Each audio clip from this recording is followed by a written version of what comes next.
নমস্কার, জয় রাধে রাধেশ্যাম, রাধে রাধে। যে হৃদয়টিকে একজনের প্রতি নিবেদন করে দিয়েছেন, কৃষ্ণপ্রিয়া মীরা। মীরা 13য় পা দিল। তার বাবা মেবারে মহারানা সংগ্রাম সিংহের পুত্র যুবরাজ ভোজরাজের সঙ্গে মীরার বিবাহ দিলেন।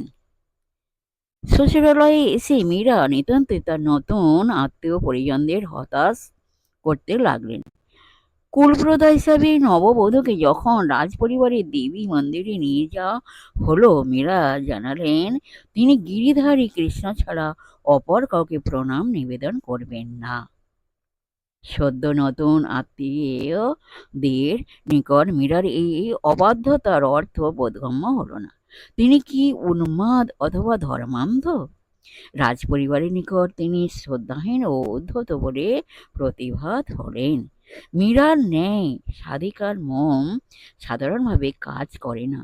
তিনি এমন একটি পরিস্থিতির সম্মুখীন হয়েছিলেন যখন একটি অনাবশ্যক ও অবাস্তব বিবাহ অনুষ্ঠান দ্বারা এক পরম বাস্তব দিব্য বিবাহ ব্যাপারকে সম্পূর্ণ বাতিল করার প্রয়াস হচ্ছিল। সেই পুরুষের প্রতি কোনো অনুরাগ বা তাঁকে প্রয়োজন এমন বোধ তাঁর হচ্ছিল না। তিনি যে ইতোমধ্যেই তাঁর স্বামী, তাঁর সর্বস্ব গিরিধারী গোপালকে তনু মন প্রাণ সমর্পণ করে দিয়েছেন, ঠিক এমনই মানসিকতার আবেগে তিনি অপর দেবতার প্রতি ভক্তি প্রদর্শন করাকে বিচারিণীর কর্ম বলে মনে করেছিলেন।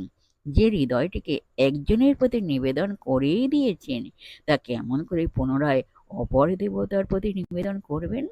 তা কি কপটতা নয়? জয় রাধে রাধেশ্যাম, রাধে রাধে। আজকের এই পর্যন্ত বিশ্রাম রাখলাম।